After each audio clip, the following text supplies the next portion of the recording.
Good day, LA, and welcome to those of you watching from all around the world. Seriously, hi. This is a very exciting moment. This is our 50th episode of this podcast. 50 times sitting next to Ben. Thank you. Moment of silence. Hey. I am Zach Goldsmith. This is my crime partner, my best crime partner, Lil Puppy. Say what's up, eh?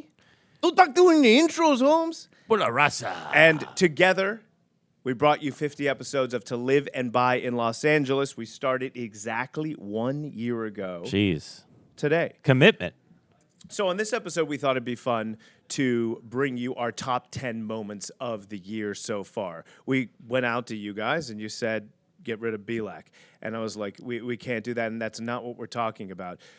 Give us the top episodes. You guys gave us the highlights that you thought were the greatest from this past year. Some of the most insightful and often hilarious pieces of information shared with us throughout the year from our guests and whatnot. To Live and Buy in Los Angeles, welcome to 1 year. We had a lot of heat early on. A lot of people, high-profile people, wanted to be on this show. And believe it or not, Donald Trump was in Los Angeles. He was having a fundraiser in Westwood, and his people reached out to us to be on the show. Yeah, this was big. Check it out. It was huge for us. Former president of the United States and now currently campaigning to be the president of the Beverly Hills City Council. I give you Donald Trump. That's absolutely not true. It's a fact that this is the worst podcast I've ever been on. You're a nasty person, and I want to continue by myself. Thank you for coming. We haven't seen each other since last year. Don't you love saying that after the new year? Yes, Yeah. I do love it. See you next year, buddy. See you. All right. Listen, he had a lot of good things to say, a lot of really important things that I think, frankly, we should take into consideration, like possibly losing El Diablo over here. Not going to do that, but New Year's resolutions, they can screw off too. Okay, coming in at number 9, it is well known that Ben and his girlfriend like to role play. Oh, my God. It's a lot. And your friends and your colleagues and people that work with you. So he does it all the time. This gives a bit of insight into how his nasty little brain works, because believe me, I've seen it, it's nasty. It's horrible. And this is what you get dealing with Ben Belak. Check it out. What is the pitch when you are up against 47 different agents? Dirty to me. You mean this is dirty talk for you? This gets you excited. This gets me going. Canceled and expired. This is what gets me going. I call move over someone a little. Is that okay? and I say, my open is, you want to just role play it really quick? Not really. I don't want to role play anything with you that turns you on, to be honest. I really did enjoy this clip of us because I think it was one of those moments where one of us was able to kind of shed light on our unique style, and for everyone at home that, you know, you can kind of put yourself out there, and if you're consistent, you can be successful. But yeah, it was I think I took it a little bit too far. You're referring to the Pornhub episode we just watched? Coming in at number 8, it has been a wild year of a roller coaster of interest rates. You're 5%, 8%, and believe it or not, Lifetime made a made-for-TV movie about the craziness that was interest rates this year. Take a look. In a world where interest rates rise out of control, one team take to defy the odds and represent only buyers with all cash. This summer, Ben Belak is super realtor. Super lame? I don't know. We can work that in somewhere. The continued theme here is, should Goldsmith keep Belak on? And will Belak give up without a fight? Tune in to the next 50 episodes of To Live and Buy in Los Angeles. I will be giving up without a fight, by the way. Okay, coming in at number 7, I want you guys to know that I give everything I have to this show. It's true. On the day of. It's true. And right before we come on. It's true. And sometimes it takes a lot of my brain power with everything else that I do and frankly struggle with. And so sometimes my brain melts down and Ben gives me shit for it and the world stops for a second like it did here for me. Do you I was like, is that rebooting? I couldn't see your face. Rebooting. He's like in a Windows blue screen for a second there. I was like, what happened to Zach? I was looking. I was like, is he seizing? Because I can't see your face. No, I think my face was. I was like, down goes Frazier. The reason why I love that. The reason why I love that What just video, happened? I'm pretty sure it's what happened to you during that video. Now you know how awkward it is. Let's go to the next one. Reboot. Coming in at number 6, I had been judging Jason Oppenheim for years just solely because of the docu-soap genre of Selling Sunset. And when he came in here, I really felt like not only were we so incredibly similar, but like I wanted to hang out with him all the time. And in this clip, he talks about how when he started, he had nothing and what he did to become an expert in the Hollywood Hills. Check it out. I had nobody that I knew. I had no clients, really. The negative is I didn't have any listings. The positive was that I wasn't tied to any particular area. So I said, what's my dream? What's the most fun I could ever have being a real estate agent? I already chosen my favorite job, which is being a realtor. What a start. Then I said, the Hollywood Hills to me is the sexiest area in the world. It's all these cool people and these cool homes. It was my dream to live there. So I said, that's where I'm gonna, everyone told me about farming. Pick an area. I mean, I remember Steve was like the manager of Coldwell Banker and was with Joyce. And they're like, get to pick an area. I'm like, I get to pick my area? I want the Hollywood Hills. I used to see him. I used to see him get out of the cars at Caravan in like these chauffeur-driven Rolls Royces with 4 6-foot blondes jumping out, and be like, "Who the hell is this douchebag? And what am I doing wrong?" I think since you left Hilton and Highland, you've become less judgy overall. I noticed in that he's got a very proper way of speaking, and he sounds like he's from somewhere, maybe in Silicon Valley. I think it is a Northern California accent. I think that's what I've realized. All right, so coming in at number 5, okay, is a real doozy of a guy. No, swear to ya, swear on my horn. He is one of the guys, as young and new and fresh as he is, that actually helped me to evolve and feel like I'm going to be this part of myself. I'm going to combine these worlds, and I'm going to take a chance, and I'm going for it. Because and that's why you're dressed as Run DMC. On oh, the my 50th God. Do you love episode. this? Look at this. You have like it's a match. Guy's having like a midlife crisis. I get my foot up. All right, hold on. It's like someone else's leg is here's up here. number Look at this. 5. I got someone by hostage. Wait. You know what this is? Sweatsuit. The gray one with the burgundy trim. And it's a medium for me proper because I'm nice and slim.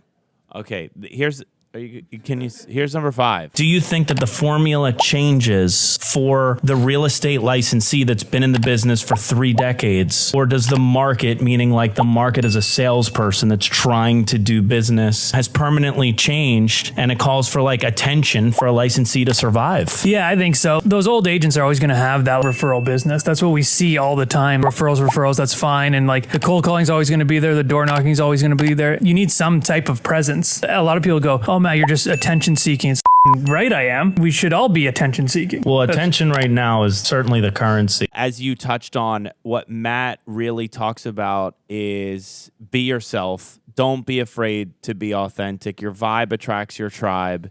And he unapologetically made comedy videos, and he found the consumers that wanted to have him advocate for their place. Maybe those that don't take themselves so seriously. I think real estate should be fun again, and he does such a great job doing that and inspiring agents to put the camera in front of them.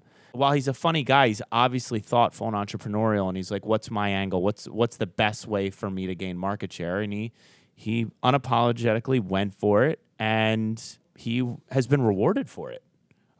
He speaks publicly. I mean, he's an incredible and inspiring person. Coming in at number 4, I absolutely loved this episode in its entirety, and I think of our loyal fan base, this was one of their very favorites. It's Zach talking about his bully, his inner voice. Truly inspirational, and just goes to show that no matter what you see, no matter what highlight reels you see on social media, people showing you what they want, everyone's going through their own battles. And our very own Zach Goldsmith really got personal here and really got vulnerable, and it's super inspiring. Take a look. So often I've been held back by something, and it's really been fear-based. And so much of that time, it was subconscious. I didn't even know what was happening. It's subconscious because my bully likes to hide it from me. Your what? My bully. He is a bad guy, a bad hombre, okay? And he lives inside of me. I think there's a version that lives inside of all of us. It's that voice, or many times it's a feeling of fear and resistance to growth. But sometimes it's just hard for me to get moving with the day or with certain moments of my life. And I'm laying there paralyzed instead of taking action. My bully will have a million reasons to stop me before I even start. But did the therapist that referred you to the specialist, did they kind of help you to get to the root of where this bully is coming from? You know, what's important here is that this, for me, is a work in progress. Like I like to feel like I'm making huge progress, and I think I am. But I think I look at it like he is the villain in my superhero movie. I am the superhero. He's the villain, right? Like, we all need that villain to propel us forward, upwards, onwards, to higher, greater places. And as bad as he is, I first learned about what I identify as my bully, that voice of kind of disruption and comfortability that doesn't want you to move in life. I thought it was a terrible thing. And now I think it's a blessing that I see and feel this guy, because he propels me to new levels. So every day you can be aware. Every day I'm aware of his existence. Throughout the day, I battle him. And it's fun. My life becomes a fucking superhero movie. I know, you really inspired me there, because I've been going through some stuff behind the scenes, and Me too. And I look at it sometimes, and I'm like, I'm being tested. And when I look back on this, I want to score an A. I don't want to get a C-. Am I going to care about this in 2 years? So thank you for inspiring me to not dwell on it, and to look at it as an opportunity, something else to overcome. For sure. For sure. Just think of yourself as the superhero. I think of myself as the super realtor. I know you do it anyway. Ugh, I got to change that tactic. All right, so our final 3 guests of the year, voted by you, our fans. And by fans, we mean my mom. And my girlfriend's mother. Well, cut that out. Coming in at number 3, this next guy started as a receptionist at Hilton and Highland. I think he got fired from there, went to an agent's desk. I think he got fired from there, and found his love of comedy over real estate and thought, can I combine these worlds? And he's gone from being a fired receptionist to creating this empire of media in real estate. Check it out. If an agent's not making content right now, what would you say is like the number one thing they should do first? Consume content. That's how I exploded my content. Why real estate comedy? Real estate happens to be the perfect vessel for comedy, as both of you know. Well, maybe not you, but Zach knows. So really what you are doing is you are making it balling it all up together in a ball of entertainment and throwing at people. Yeah, like exactly. confetti. Yes. We know that like we need to deliver it to you in these snippets. We need a quick hook. We need to retain you. We need a call to action. That's how people get their information. If you're just posting just solds and just listeds and only showing your wins, that's obviously a huge mistake. I love how you were attacking him the entire time, and then he attacks me. Then he gives you a jab. It's unbelievable. He was like a German Shepherd. He needs a hard love. Oh, my God. So Eric Simon, of course, is the broke agent, and he is so absolutely brilliant, even though so much of his real estate memes would make you think something alternative to that. He's so measured and thoughtful in everything he does, which is why they don't just do real estate comedy anymore. They teach people how to get engagement, following, and everything that you could want in this marketplace of being a real estate agent, where it's so hard to capture consumers' attention at scale. Yeah, I think it's brilliant. It's smart. It's innovative. It's informative. You really cover all bases there. Eric Simon, congrats on your company. Coming in at number 2, Many of our devoted followers asked us for more girl power, so we brought in some girl superpower with none other than Rainey Williams of Williams & Williams in Beverly Hills Estates. She talks about here what it's like being a woman in the ultra-competitive, male-dominated world of high-end real estate. Can you share a specific turning point or moment that had a significant impact on your business or career? I would door knock. I was still really struggling. Saeed Norman said, find your target neighborhood. It's hard to prospect when you're a young woman. You want to do your job, but you don't know if that's really why you're being called. If you're a smart businesswoman, you're not using your femininity to close the deal. You're using your femininity to align with the wife. If you can wear it to the club, don't wear it to the office. I dressed like I was 50 when I was 25. I came for the part. You have to look like you are a shark. If you want something, go get it. Man or woman, this person is a boss, right? She's a real leader, I think, in the community. She's evolved a lot as well. She's stunning all around. She brings so much inspiration to young women and people. I am so inspired by her. I'm in awe of her. We've been close friends for years, and she just is one of those friends that continues to inspire and help you raise your level of life.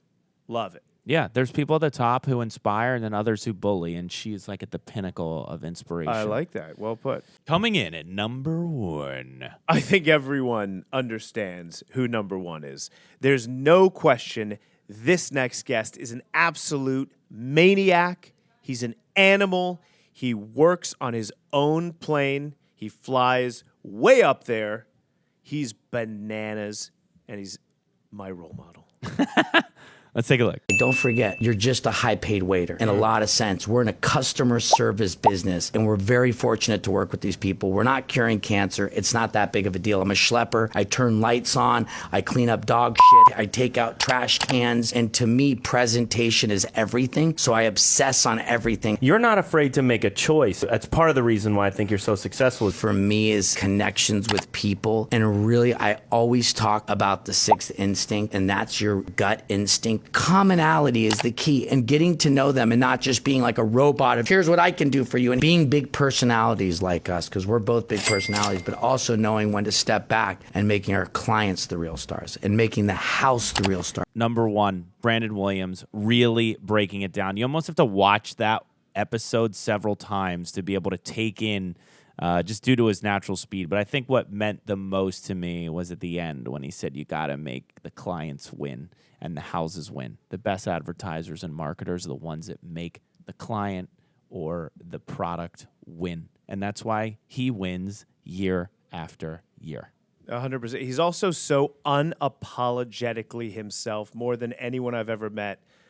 I have been so motivated in my life to raise my game because of him. That's why they're such a power couple, 1 and 2. I think it makes sense they came in and 1 and 2. Yeah, they're tied at 1, basically. You know, I am fortunate enough to be friends with him, so I don't have to pay for their time. But if I was his manager, I would charge for his time.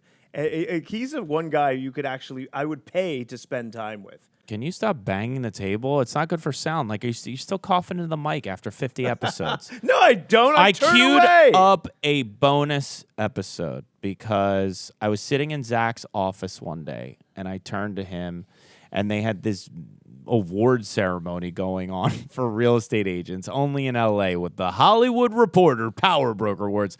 And I turned to Zach, and I said, how funny would it be if like we did the red carpet, and I saw it in super slow-mo landing on him and him seeing like Neo in the Matrix, everything that he was going to do, I immediately regretted this suggestion.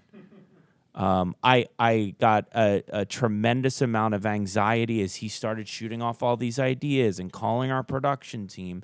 And then all of a sudden, flash forward to that same night, we're there with lights, it's set up, and we are at the debut of a $40 million house in the living room with these bright lights set up.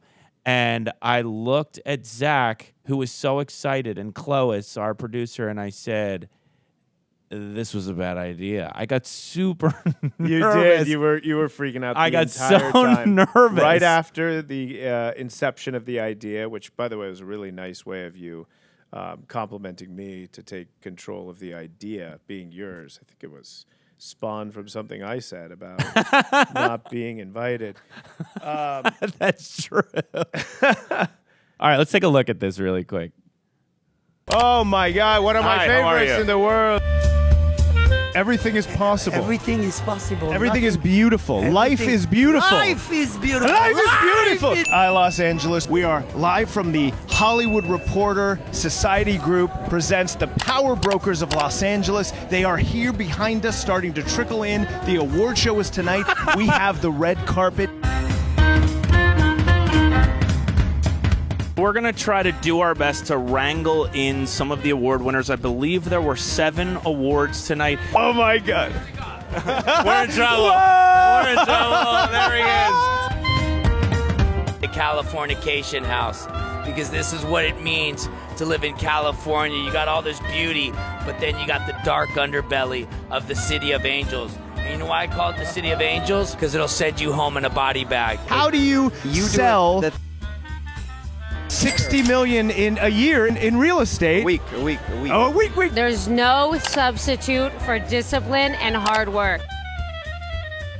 Join us I feel like Joan Rivers for a live version of To Live and Buy. in Los Angeles. Los Angeles. I love that this was such a big deal for us. It seemed like I wanted to say for everyone, but I'm like, I think most people were like, what is that? But I feel like this was fun. This was exciting. It did add a great element to that whole beautiful night and that stunning house that 1 and 2 made, the Jay-Z and Beyonce of real estate created. Mm-hmm. It was fun, and you guys wanted to see more like this, but you didn't vote on it. You didn't vote.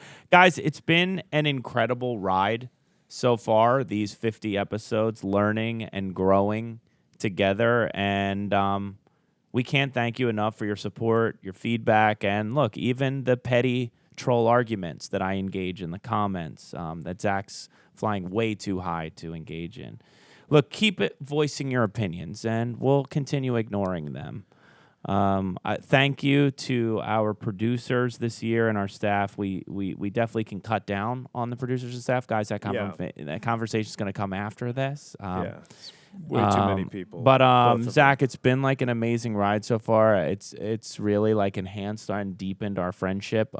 We've also like gotten some pretty heated fights over this thing.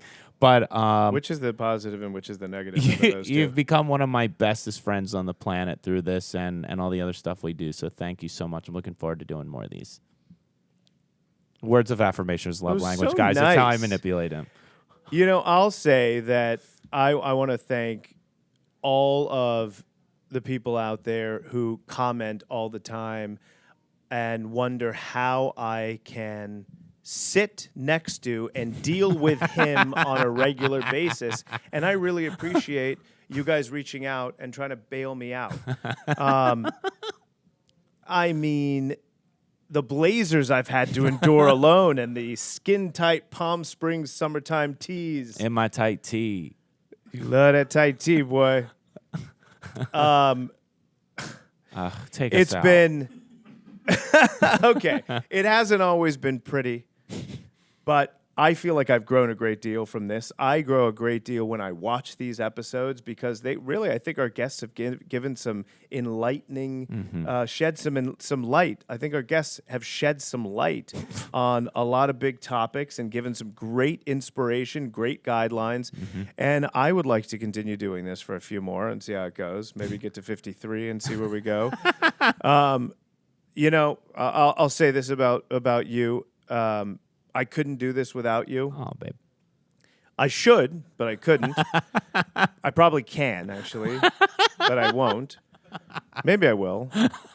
I'd love to, but I won't. So, okay, let's do it. Sign it up for another few more years. Guys, here's to 50 more. Thank you for staying tuned and growing with us. This is exciting for all of us. And keep talking about what you want to see from us. And even if it's, don't mind hurting his feelings.